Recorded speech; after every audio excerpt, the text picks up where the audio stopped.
Our hearts beat to the city street.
খাবার দিব। সকালবেলা আমি হাঁস ছাড়ি নাই, আগে হাঁসের জন্য খাবার রেডি করতেছি।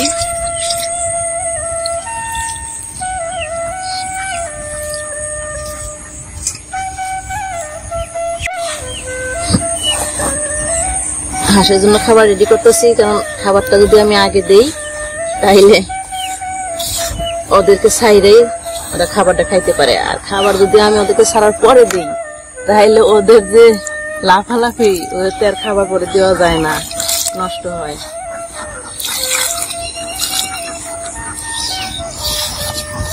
তারপরে আবার মুরগি ছাড়তে হবে।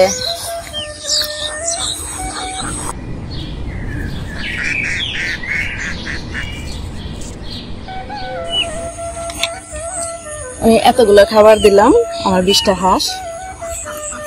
20টা হাঁসের জন্য 2 বেলা করে এতগুলো খাবার দিই।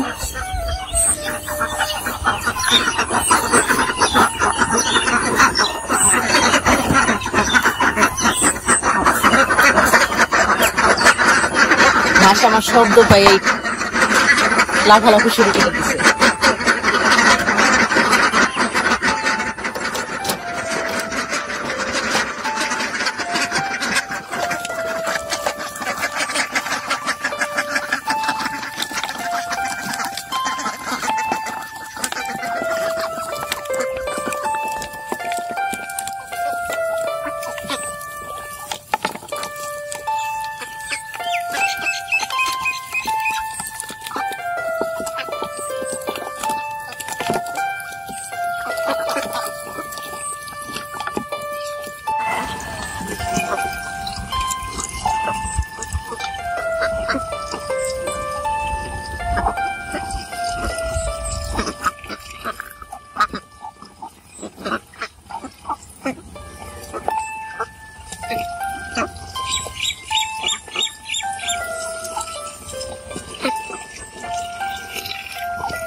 এখন আমার হাঁসগুলা খাওয়া শেষ, হাঁসগুলা সব এখন পানিতে যাবে। সারাদিন পানির মধ্যে হাঁটাহাঁটি করবে, গোসল করবে, আবার কিছুক্ষণ পর পর দৌড়ে আসে খাওয়ার জন্য।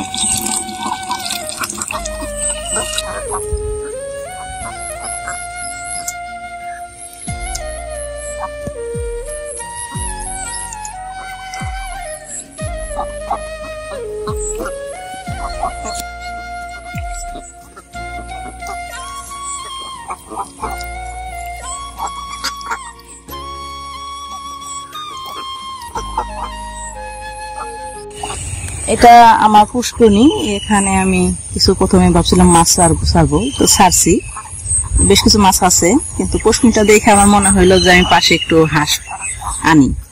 তো পুষ্করণীটা ওদের জন্য খুব ভালো হয়েছে। সারা পুষ্করণীতে ওরা সুন্দর কোনায় কোনায় দৌড়ায়, হাসে, গোসল করে, লাফাঝাপ করে।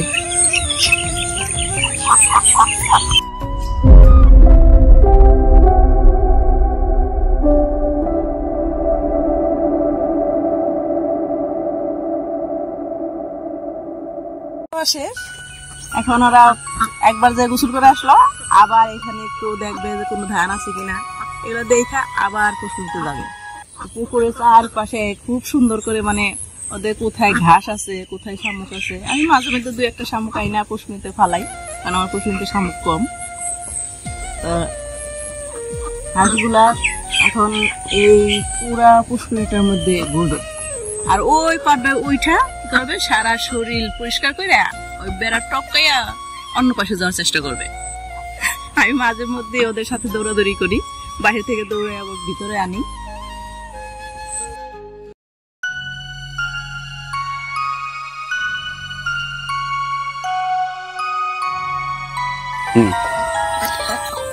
এখন চলেন আপনাদেরকে আমার মুরগিগুলো দেখাই। ওদেরকেও আগে খাবার দিব, কারণ ছাড়ার পরে যদি খাবার দেই তাহলে ওরা যে লাফালাফি করে ওই তার খাবার দেওয়া যায় না। তো আমি আগে খাবার দিব, তারপরে ওদের ছাড়বো। এই কি মুরগির জন্য? হ্যাঁ। আচ্ছা,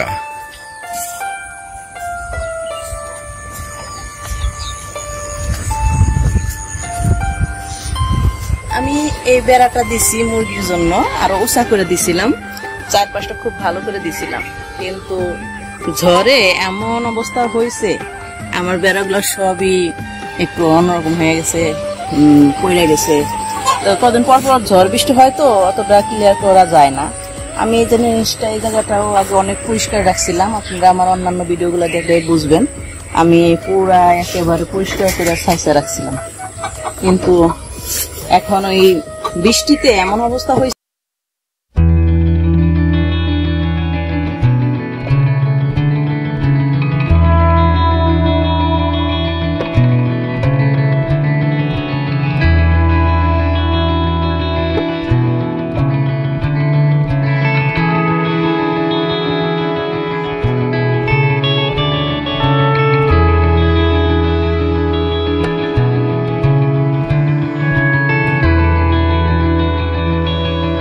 নাইলে একটার সাথে একটা টুকরাটুকি করে।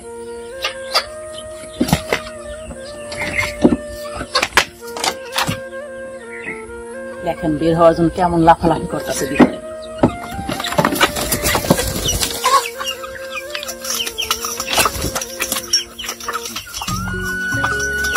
আয় তুই ওর ভিতরে থাকবি গা?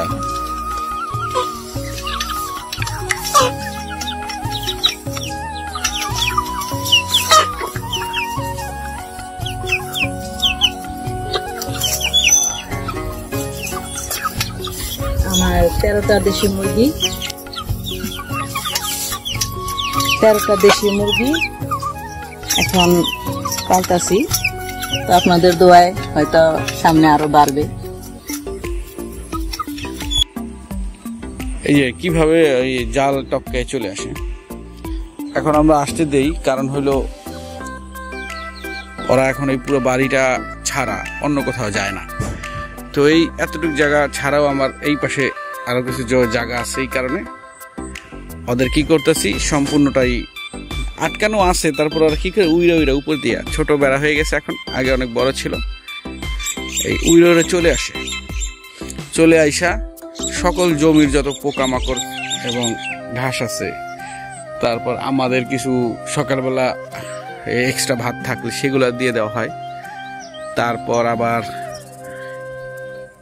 কি বলে ওই যে ধান দেওয়া হয়। তারপর এই যে এখানে কিছু দেখেন চিতা, এই যে ধানগুলো, কিছু ধান এরকম রাখা আছে, এইগুলো ওরা ছিটে ছিটে ফালা, এগুলো ওরা খায়। প্রতিটা মুরগি ঠিক এইভাবে করে উইরা উইরা উইরা চলে আসে। মানে এরা স্বাচ্ছন্দ্যেই এখানে বসবাস করতেছে, কোনো সমস্যা ওদের নাই। গদু, এ গদু, গদু, গদু, এ গদু, কি রে গদু? কোনো কথা নাই, ভিডিও করে দেখে চুপচাপ। তুই না সারাদিনই কথা কস, চিল্লাচিল্লি করিস। গদু,